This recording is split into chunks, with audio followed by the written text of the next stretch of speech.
Good afternoon, everybody, and welcome back to RobMotive.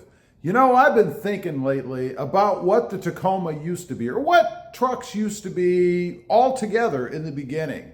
So I thought we'd take a little trip back, see if you guys remember the way that trucks, the Tacoma, and most others, all others, used to be. Let's start off our little trip backwards. Roll down windows. Do you remember roll down windows? You know, I get a lot of people on the channel that say they wish they could go back to the roll down windows days. All I remember is when they would freeze and you couldn't get them down, or when the little roll down thing didn't work, or when it even broke off. I broke off a few in my days. No way would I want those things back. Next up, and this is not so much the Tacoma, but manual garage doors before HomeLink. And I know not every Tacoma has HomeLink in it even now, but there are those out there, I think the new ones primarily, that do have HomeLink. I put my own HomeLink little system in my Tacoma. But remember having to pull up to the garage door, get out when it's raining like crazy or minus 20 outside if you live in a cold climate, to open the garage door? And then when it would be frozen to the ground. What a drag. Number 3, 8-track tapes. Remember the 8-track tapes? Those great big things that you used to have to try to store somewhere. You couldn't have tons of them like you can now with MP3 files or whatever. You'd have a million of them stashed all over your car or your truck. No more of those. How about 4-barrel carburetors? I used to fight with 4-barrel carburetors all the time, mostly in older cars that I had. They would always die out, stall out. I'd have to carry a nail around with me so that while I was sitting in the middle of an intersection, I could jump out and jam that little flap open so that I could actually start my car and get it off to the side.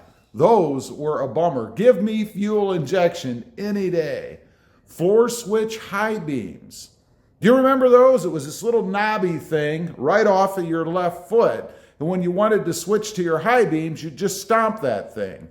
Until, of course, it quit working.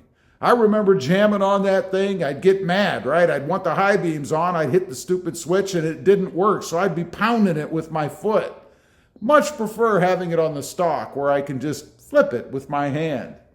How about shift on the column? For those manual transmission lovers. Now, I will say I have never driven a shift on the column vehicle, but I know there are people that have. I don't think I'd even know how to do it these days. Now, the manual transmission, of course, is going by the wayside. It was kind of announced recently via a service guy at the shop, or corporate Toyota, I guess, that they're doing away with the manual altogether. So it's not going to be on the floor or the column. And the next time somebody makes a video like this, they'll be talking about, remember when we could shift our own gears? Speaking of that, remember when manual used to be standard? You had to pay extra money to get an automatic transmission. Those days are gone. You just pay full price now.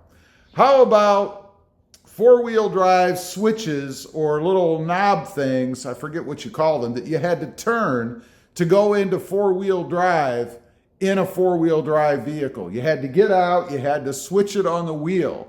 No buttons, no switches, nothing like that inside the cab where you could conveniently just flip it. That must have been a drag. Another one that I never experienced, although they were around early on when I was driving, but I never had a 4-wheel drive back then. Push locks. You know, you had the little thing that stuck up in the door, you know, the little locking mechanism, and you'd have to push those by hand.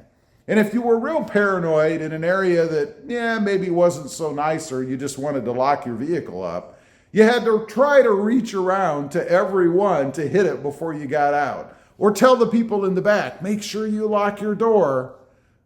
No way. I much prefer the little button I can hit and it locks the whole truck. Don't have to deal with that anymore. How about manual chokes? Way, way back, and this was before I was driving, I remember my parents having to screw with manual chokes. It was a little thing you'd kind of put your 2 fingers around and then push and it would pull out, or you'd grab it that way. At least that's how I saw them do it. You'd have to do that to warm up the engine. I couldn't even imagine doing that today. Could you imagine going out in the morning, starting the vehicle like a lot of people do in the cold climate, and then having to screw with the choke? Always seemed like it never worked quite right either. You had to find that sweet spot so that your vehicle was running fast enough so that it would stay running until it warmed out and it didn't stall out. What about manual steering? Manual steering used to be standard. You bought a vehicle that had manual steering, and man, did you work the biceps in doing that, or maybe the forearms.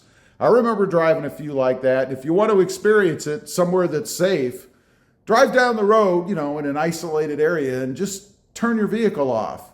You'll find out what manual steering used to be like. How about manual brakes? Same thing. You'd have to stomp on the brake. You'd have to actually put a little bit of effort into it.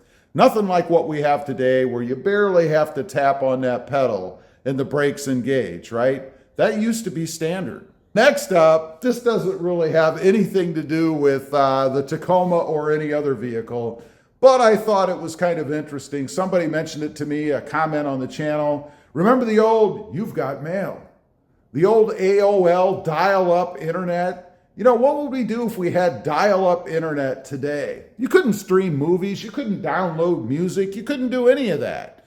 And no way could you transfer it to some teeny tiny little device or even your phone and be able to play it in your car. Going back to the 8-tracks, you might have those all over the place. Or what about cassettes?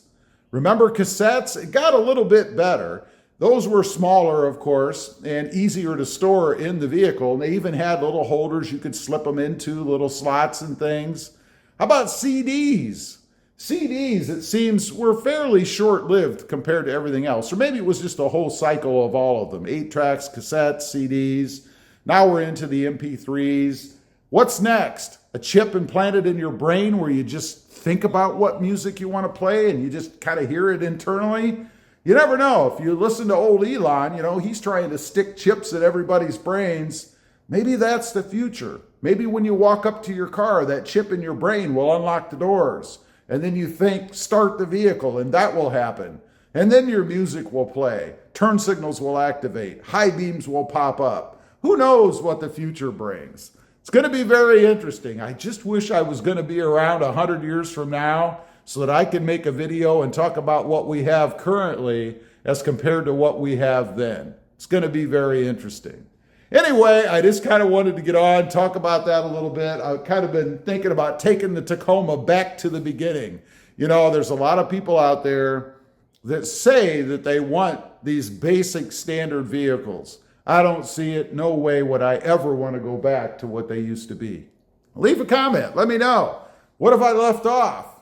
What do you remember vehicles used to be? I'd be curious to know. Also, real quick, I do have 2 additional channels. Mod Driven, all about the Mercedes-Benz, and RobMotive JT, all about the Jeep Gladiator. Check them out, and if you're interested, why not subscribe? And while you're at it, smash the subscribe button here too. Thanks for watching. Stay safe out there. Bye.